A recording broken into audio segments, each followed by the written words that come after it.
Welcome back to Living Limitless. I'm Andrea Luzon, Legacy Liberator. I'm an explorer who guides women as they reestablish authority over their life. I'm so excited to have you here today. If you haven't met her already, this is Ashlyn Jumpponen.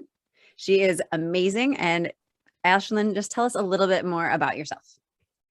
Okay, well, thank you first and foremost so much for having me on here. I'm very excited to just be able to reconnect, and I just love the mission that you have put forward to helping women just feel their best. And kind of just to piggyback off of that, like that is basically what I do. My job is a full-time personal trainer and fitness entrepreneur. I do a little bit of social media, dabbling with influencing as well, but mainly right now, my biggest passion turned career has been in the fitness industry. I have been doing full-time group fitness for quite a while now, just before COVID. And I just got this certification in the mail today for passing my personal training certification, and some really exciting things are in the work for that. So truthfully, like my mission is to help women feel confident on the inside and on the outside with a mixture of, feel good blurps, making fun of myself, helping other people feel confident in their skin by physically sweating, moving their body, and, just helping people take care of themselves. So yeah, that's kind of quick and dirty. I love your explanation, and it's been so fun knowing you over the last couple of years and seeing how you've come forward and shifted and kind of leaned into what's possible. And since we're here to talk about overcoming fear and, shifting back into feeling courageous and free and joyful, what have you come up against personally as you have come forward as a model and leader in the fitness industry? Yeah. Gosh, so many things. As far as like career wise goes, okay. So to kind of just take it back. So I have a personal training certification now. I have a group fitness certification. I'm a fitness instructor, not a grammar coach, and then I also now I have bar, sculpt, I have cycling, like so many different certifications. But when I first got it started out, I just had my yoga sculpt certification. It is a 60-hour program. And once you're done with it, you audition and you get hired or you don't. So that was in 2018. And I went through this 60-hour program. It was during the summer, and I hadn't really even started my fitness journey yet. I just worked out and I was like, oh, I can do this, like, sure. And I went through the audition process and I was so excited. I was definitely nervous and I like tripped up over my words a little bit during class. But I've always been a confident individual and I've always like believed in myself, even if I don't always show it. And I was like, oh, I'm totally getting this. And I didn't. They were like, thanks, but no thanks. So typical 20-year-old crisis. I literally packed my bags and moved to LA, and I was like, well, I'm starting my life over. Like the whole world is just coming to an end. It's crashing down. Mm-hmm. So that was like truthfully my first experience in the fitness industry. And, when you move to a whole new city in and of itself, that's just like a completely different change. And so you kind of doubt who you are, like what you're doing, all these things. And while I say I was going to find myself in LA, I truthfully kind of like found who I didn't want to be. And it made me realize like, okay, by not doing these things, like this is who you'll become.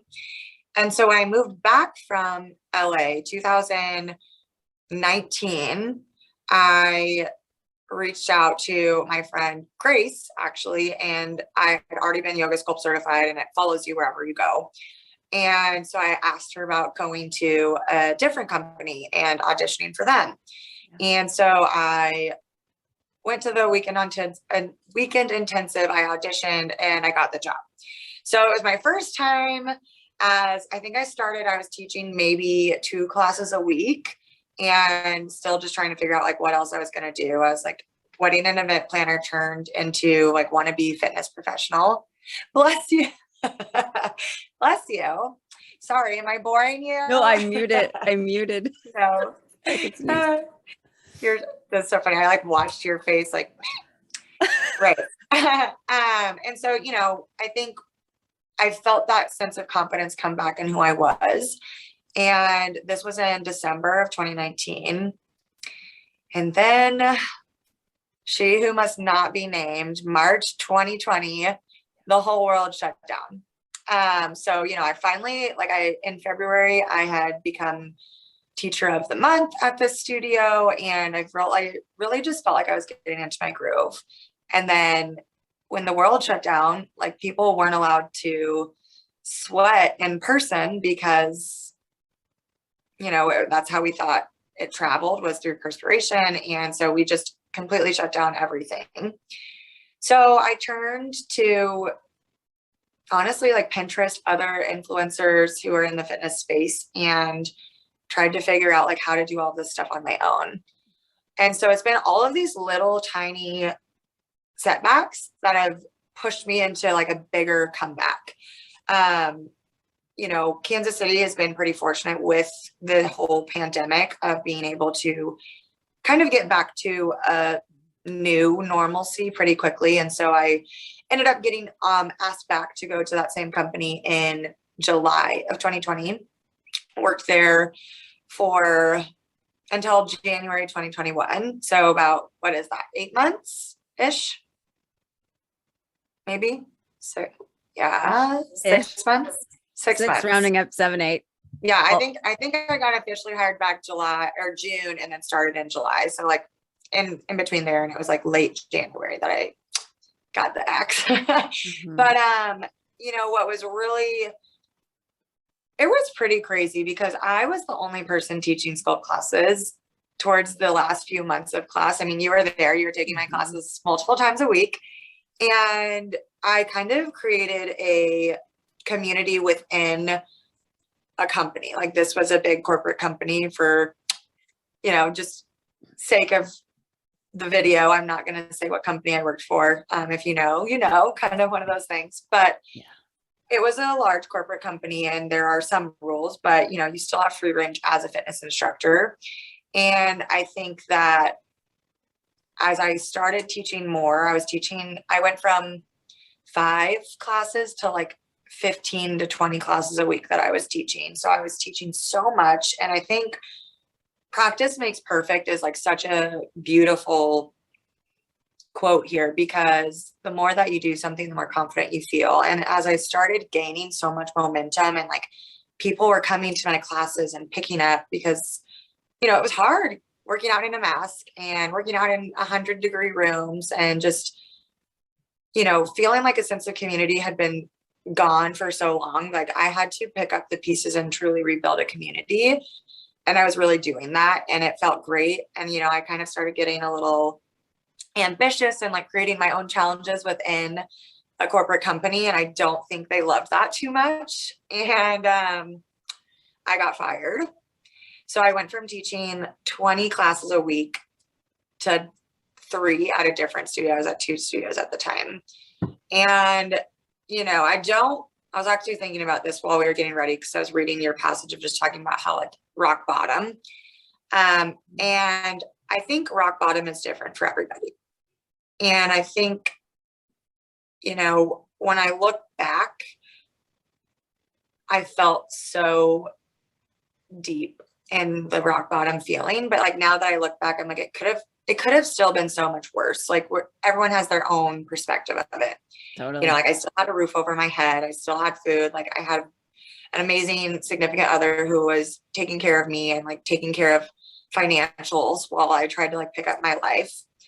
But it was something that was very hard for me. And, you know, I tried to bring multiple formats together. Like I have a dancer background, and I kind of tried to just push the envelope and like branch out outside of the box and think outside of the box with my classes. And, you know, I had my mentor say like, maybe that's why you got fired. And like, she even accused me of stealing her clients after, like, it was just like such a one thing after another, like snowball effect. And it was what felt like at the time, like the longest depressing 3 months of my life. And I think I really needed that, like when something really just knocks you in the gut, you're just like, holy freaking, can I cuss on here? Like SHIT, and it was one of those things where I just felt so bad about myself, and I felt like I wasn't worthy of anything or being successful. All this hard work and time and blood, sweat, and tears that I put into my life just was like ruined.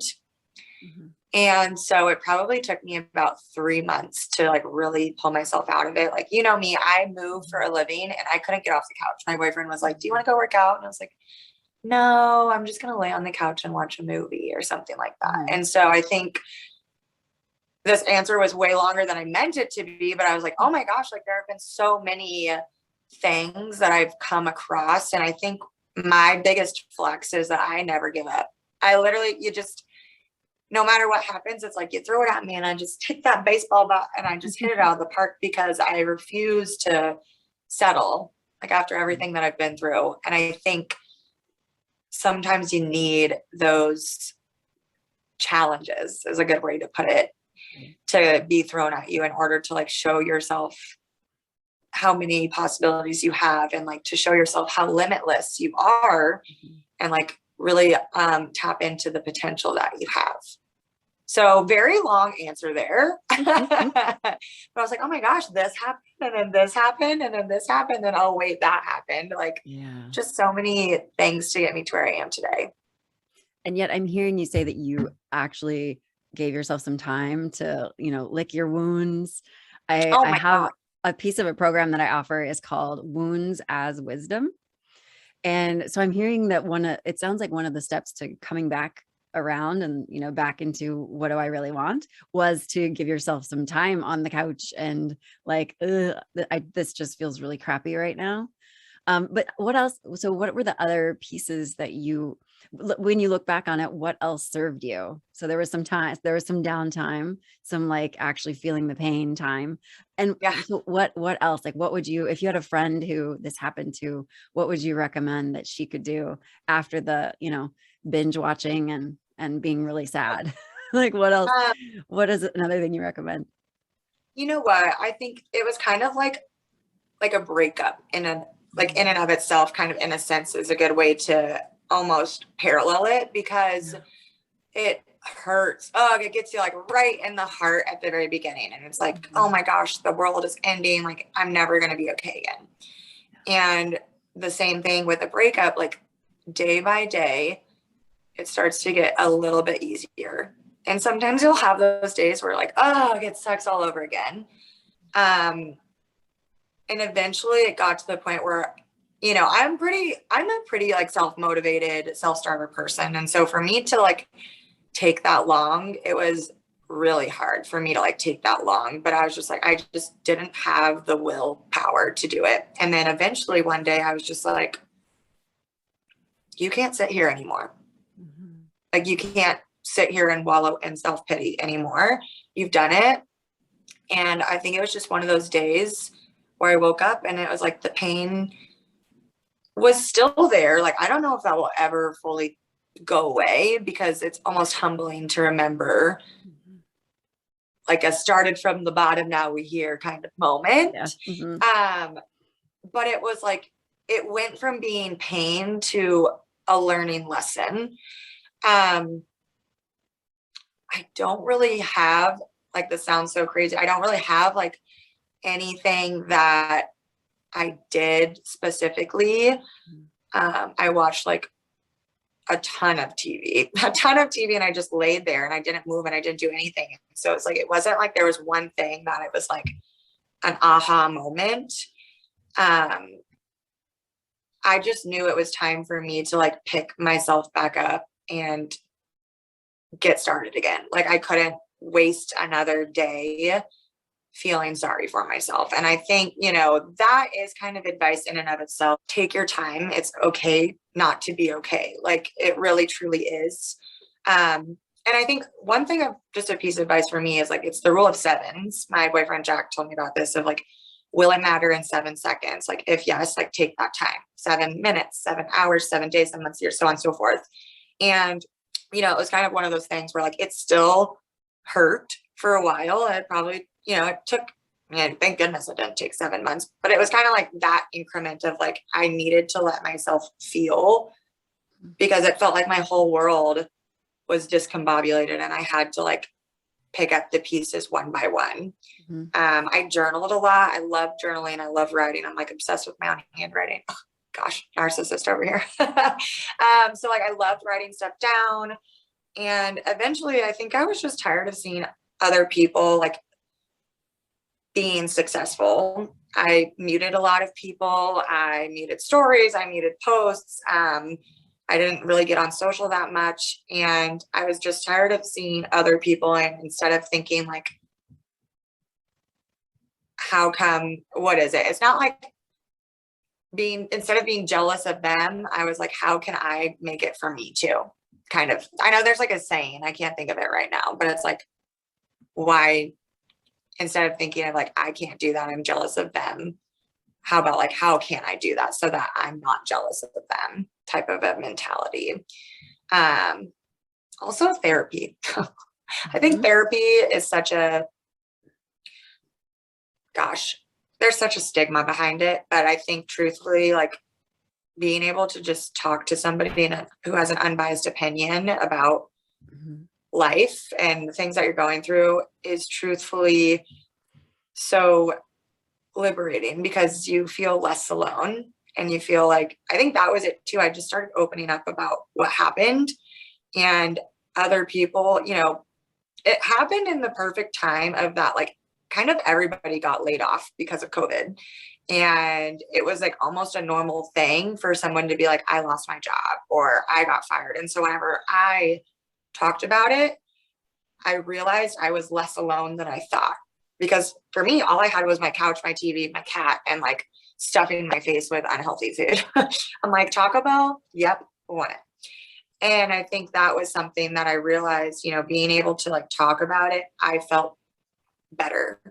And so sometimes you kind of have to like face the fire and run right back into it. Mm-hmm. Yeah, that's been a really enlightening, or that's been supportive for me in this conversation because I admire you and, you know, you have been a role model of mine in regards to the, you know, body image, taking care of yourself realm. And so hearing you speak so openly about how hard that time was for you when, you know, you had been, I remembered seeing you at that location for, you know, 40 to 60 hours a week, you know, opening, closing, teaching, and holding space for people and creating, almost creating new offers, creating new incentives for individuals to invest in their bodies. But to hear how that felt inside as that just was like, as it shifted so fast out of your life, it does sound like a breakup, or, you know, anytime that anyone watching has had that moment where you think you know what your life is, and then boom, in an instant, it's just completely gone. Like what you thought you understood was the truth, all of a sudden becomes not your truth. And then it's like, wow, where do we go inside? Like, what story do you start to tell yourself? And how can you hold space for yourself, not go into self beat up? Because, you know, there's so much out there where we're taught that, you know, failure is bad. And if you ever feel sad, you should also be ashamed of that. And, you know, just this idea of perfection is so kind of exacerbated in social media and in media in general, movies, you know, even maybe in the way that we're raised by our parents. It's like, stop crying, you know, you're being too emotional, or you're being too much X, Y, Z. So, you know, tone it down. So it's just interesting how fighting behind those doors and stuff, like everything was like great to be perfect. Yeah, if you're gonna cry, go do it alone. Definitely don't share it. So I think what really opens up for me as you have shared your story is that the more we normalize the human experience, to one another, and for those of us who are stepping forward into leadership roles, as we just share our stories vulnerably of pain and heartache and disappointment, and yeah, as we open up about it, we can allow that to be more normalized, so that people aren't, like bottling it all up and then exploding. I think it also, so like I said about my personal training, I think it also makes big like shifts feel less intimidating. Because like right now I'm trying to figure out how I'm going to start my personal training business. And so I'm like, okay, there's like so many things that I need to figure out before I put this out. And I'm like, well, if it's not perfect, like I won't put it out. And so I'm like, okay, I'm literally going to hire somebody to give me a deadline and be like, you have to make this decision by this time, because I know me. And like, that's like a hard part in this industry, being a perfectionist. I'm like, oh, well, if it's not ready, I just won't put it out yet, because I'm doing other things that can like take my time right now.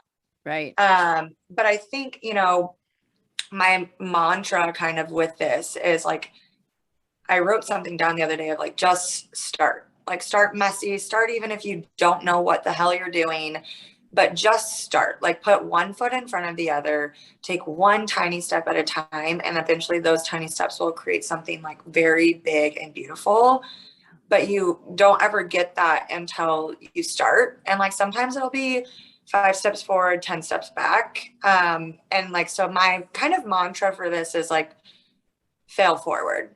And I think if we can normalize those things of like I think it was Ed Milet or Tony Robbins or something, but he was like, you will never succeed more times than you fail, because you always have to like those even if it's not a failure, even if it's just a lesson learned, or like a pivot is a great one. Like Ross from Friends, hello, where you at? Pivot. But that's like always, I'm like, pull, pivot, like Ross from Friends, plant your weights. But I think like if you can realize that it's not a negative thing, it doesn't feel so explosive. It doesn't feel like the weight of the world is on your shoulders. It's just like it's just another step in the process. Like it's not linear. It's a freaking roller coaster, especially as an entrepreneur and trying to navigate life these days. Like it's constantly changing. There's ebbs and flows in everything. And sometimes you just have to ride the wave. So I'm ready to like push it out. And then I'm trying to be less scared of messing up a little bit and just like letting it be there and be seen. I am right there with you because I have the OCD perfectionism in my history.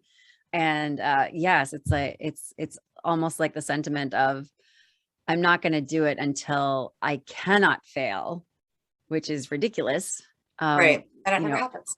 Right. And I won't put it out unless it's perfect. Or if I have to be 100% sure that it's 100% what I stand for in every single fiber of my being. And yet messages, the message that you stand for, or the movement that you're creating, it evolves over time. People look at politicians who have voted in different ways in their history, and they think, oh, that person is very wishy-washy and has, no integrity, no moral standards. And yet it's kind of like, wow, so that person changed. That person, it's almost like that's the point. Yeah. You're supposed to get better and evolve. I love that word, evolve. Yes, exactly. Like, let's not let that person evolve in any way. Once they've voted in, if there's one concept, politically, I'm just using an example of politics, but, this one issue, they voted on this side of it at one point, and now they've changed. And that's just seems so crazy that we would want people to be rigid and robotic. Once you've declared who you are not allowed to change for the rest of your life. I know. And I think that it is something too, just like with the new wave of like the new generation and social media. And like, I think everyone's daily lives being so available. Like, I think that change is kind of getting better and becoming more accepted. It's going in the right direction. Like, we still have so much work to do, but I think it is one of those things where like people are realizing it's okay to like pivot and move forward and like sometimes something that is aligned for you Mhm. then isn't going to be aligned for you in the future. And like that is something that I'm really almost struggling with, because I'm like, I've been playing around with names and stuff, and I have one that's like kind of like a cheeky, sassy name. And I'm like, well, when I'm 60, do I want to be like saying this name? And I'm like, Right. oh my gosh, like you're literally killing your dreams before you even give it a chance to like go, because you're thinking about it in such a like negative scarcity mindset, Mhm. instead of like, okay, like what if this is something that you just do now and you have it for like a year, and then you're like, okay, that was great, I'm moving on, you Mhm. know? And so I think we just put so much pressure on ourselves all the time. I'm the worst at it.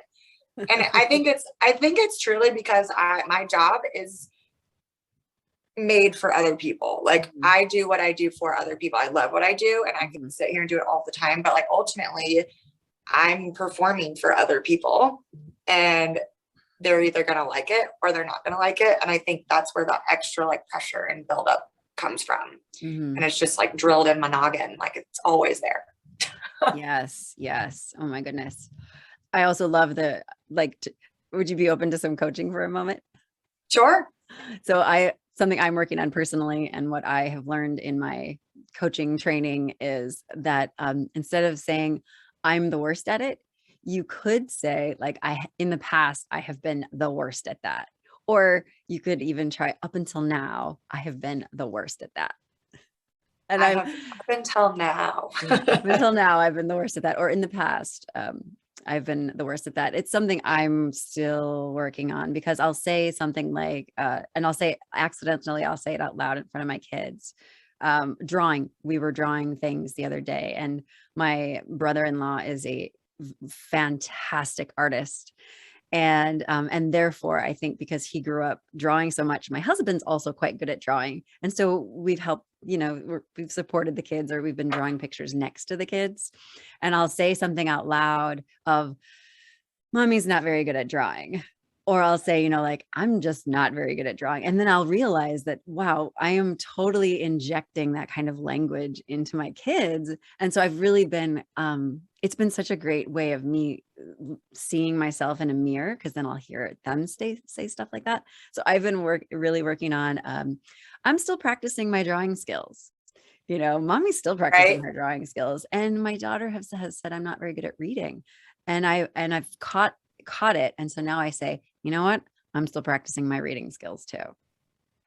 Because Constant work in progress. I love yeah, it. yeah. Every once in a while, I will come across a word in a book, and I'm thinking, huh, that's interesting that one's not just popping for me, like the the definition. Anyway, so I love that you're open to that feedback, and I just kind of also want to share with the audience that you can get coaching in all of these different areas. Ashlyn is so dedicated to your relationship with your body and how you feel, and I explore more the spiritual and the mindset aspect. But Ashlyn, I'd love for you to tell us a little bit more about, so when someone is on their life journey and they're struggling, how does your work support that person? What can you bring them back to? Yeah. So right now, something that I've been kind of dabbling with, because I feel when it comes to the fitness, the physical component, like, I mean, not to say like I've got it down, I'm like never going to change. Like, I love continuing to be a student, but when it comes to creating a fun, very challenging class, from experience, Mhm. I always love to, like I hit the top tier of like pushing you to your limit, and then I'll work your way down to like different options that you can take to make yourself feel successful. But I think what my job does from the physical side is I really help you like push yourself to your limit and like show you what your full potential is. Like something that I've really been focusing on right now is I'm like, okay, I see so many people quit on themselves in a workout before they've given themselves a chance. Like just from watching people work out, I'm like, I can tell if you're taking the easy way out because I gave an option and you're like, oh, I'm just going to do that instead, versus like, I physically cannot do a single push up on my toes anymore because I've done 100, you crazy psycho. Which I haven't had anyone do 100 push-ups consecutively, but you know, there's a chance it could happen one day. And so I think whenever I'm focusing on the physical side of things, I always like to tap into emotions while you're working out. It's all about the mind-body connection. And so I really like to tell people, you know, like to think about like the hardest thing that they've ever like gone through. It could be physical, it could be emotionally, it could be a breakup or something like that. And I'm like, you've made it through 100% of the hardest things that you've made. Like, this is no different. Is it hard?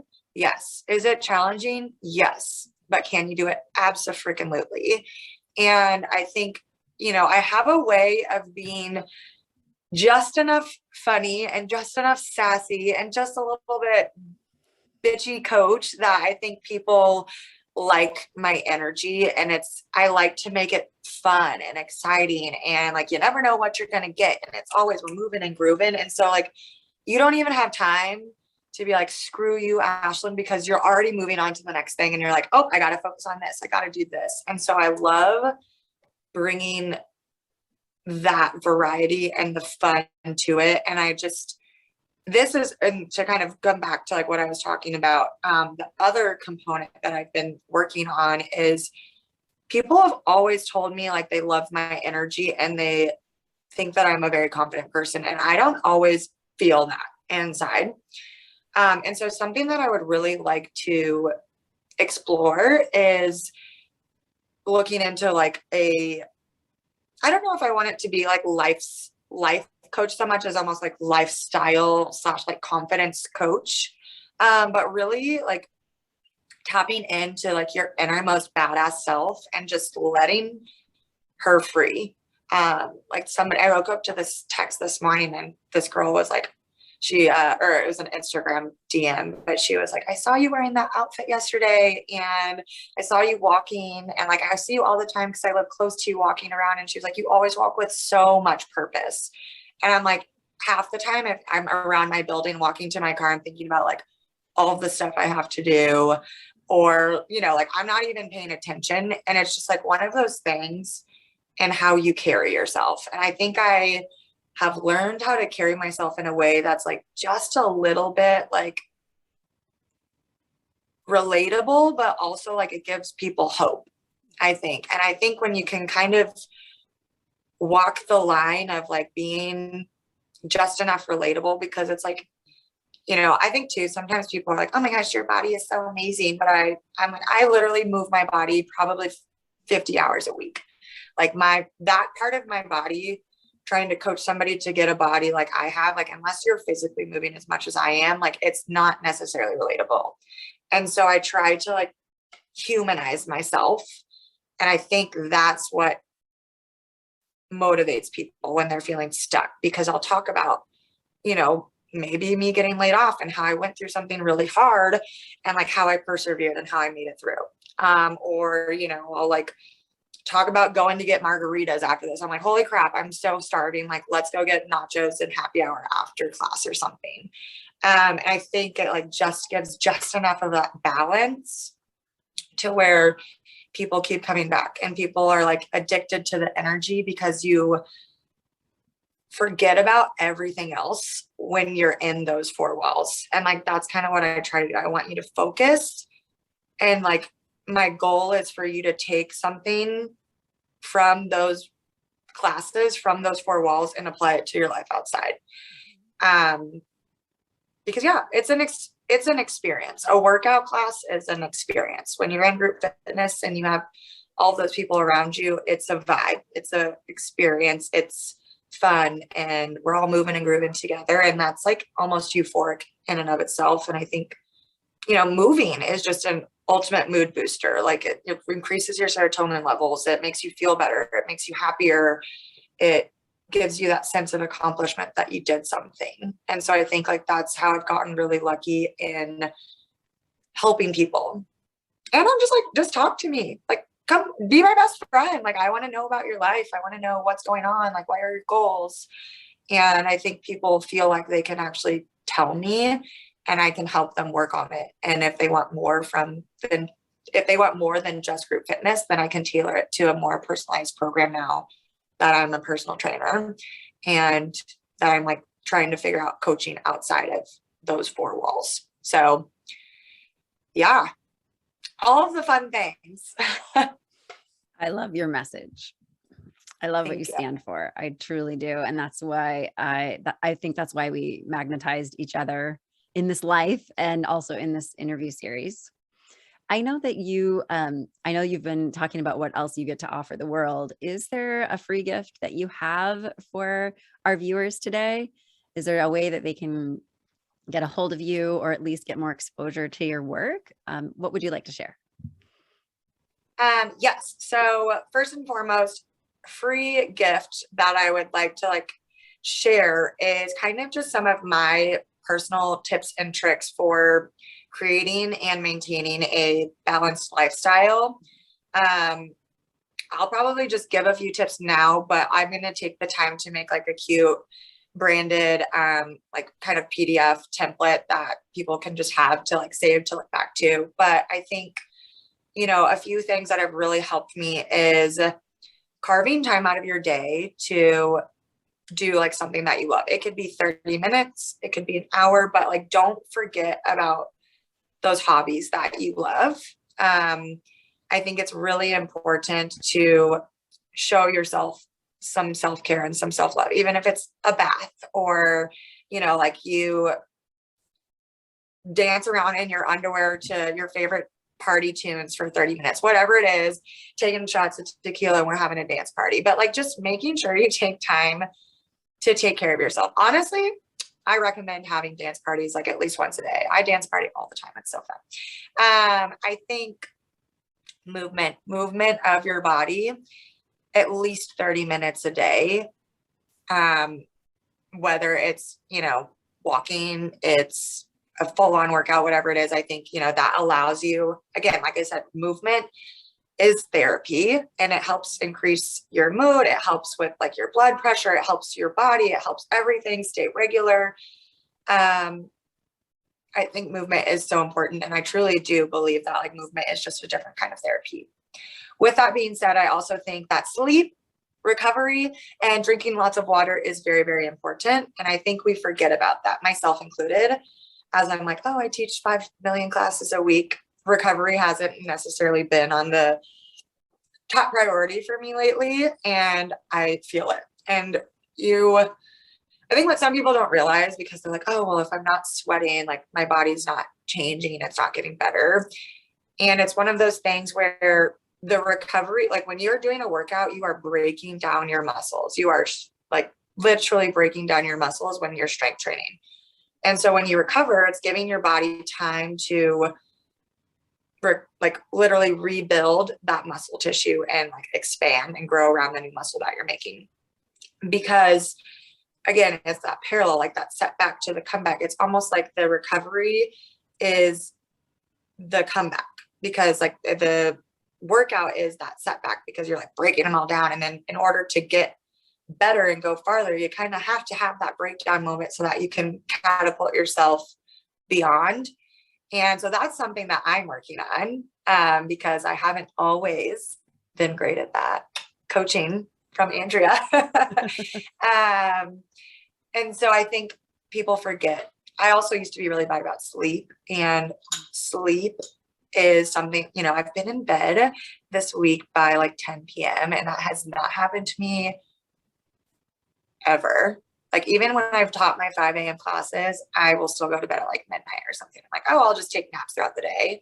But I've gotten full nights of sleep and I've just been like taking care of myself. And I think that is all part of that beautiful balance. Mm-hmm. And then my last one is, do not be afraid to eat that slice of pizza, to have that piece of cake, to go out with your friends and have that extra dirty martini with 4 blue cheese stuffed olives. Like, thank you. Andrea and I were talking about this before we started recording. I used to think it was so black and white of like, you had to be working out every single day for hours in the gym, eating only bland chicken with 10 green beans and a half a cup of brown rice. And I was fit, sure, but like, was I happy? Like, absolutely not. And now I have more energy. I feel more excited to live my life, to wake up every single day. I eat whatever I want when I want. Granted, I think moderation for most of the time. When I work out as much as I do, I really have been enjoying just eating whatever I want. Like if I want to go get a cheeseburger, I'm like, give me a double patty. Like, why not? Like, I need the protein. And so that's been like something cool to kind of see for myself. But I think like those are some just really important tips to remember, that it's all a beautiful balance. There are ebbs and there are flows. And then as far as other freebies go, I'm really working on trying to grow my social media platform. So I will be putting out some weekly workouts via maybe like IGTV. I probably will do IGTVs maybe like once or twice a month. Just right now I'm getting started, but I'm going to start putting more reels and TikToks and fun moves out on my socials. A YouTube page is in the works. And if you want even more personalized things, like I said, if you live in Kansas City, I teach group fitness full-time all over the KC Metro. I teach at Cycle Bar, I teach at Woodside, I teach at Power Life, and I teach at One Life, all in Kansas City, all different times. And then I just got my personal training certification, and I am taking on clients with that, and really just trying to build like a badass fitness empire, because this chick has got some big goals and some big dreams, some very big, scary dreams, and just ready to grab life by the horns and go for it. So yeah. As far as like finding stuff, I said my socials, but I didn't say like what my Instagram handle or any of that stuff is. It's all my first name and last name for every platform that I'll have. I'm sure Andrea will like put my name on there, but I'll just spell it out as well. It's ASHLYNJUMPPONEN, and that's on Instagram, TikTok, Facebook. I will be getting a YouTube channel. So all of the fun things, so many things going on right now. Thank you for sharing all the ways we can find you. And I love that you're going to be able to put those tips into something that people can click on and keep, something they can print and hang on the bathroom mirror or something. That's I know that kind of stuff serves me. If I picked up this camera and showed you around my space right now, you'd see all these little Post-its with, tips and affirmations and all of that. Yes. Oh my gosh, I love affirmations. Yeah. I have like little alarms on my phone that will say like, my voice is important, or like my ideas are going to change the world and stuff like that. And they're just like little alarm clocks, and I say them like throughout the day. Or sometimes my alarm will go off during class and I'm like, daily affirmation, everybody tell yourself your voice is valuable. So awesome. I think affirmations are amazing. Just like manifesting it all out into the world. Totally. We have a family contract or a family vision statement that I have the kids and I say on the drive to school each weekday. So I'm right there with you. I love that. Yeah. And I love that we're teaching the next generation that is so important. Instead of having that inner critic, we get to have the inner wisdom or the inner, firecracker. Yes. Because I know that for me growing up, it was very much like, what am I doing wrong? That was usually abundance, my first, baby. Yeah, abundance. Exactly. So I am going to make sure that everyone here has access to Ashlyn's free gift. And now you know where to find her. We will make sure that that is also shared, the various platforms. But again, thank you all so much for joining Living Limitless. I'm Andrea Luzon. I can't wait to see you here next time. Thank you, Ashlyn. Thanks, everyone. Bye. Thank you so much, Andrea. Yay. See you in the studio.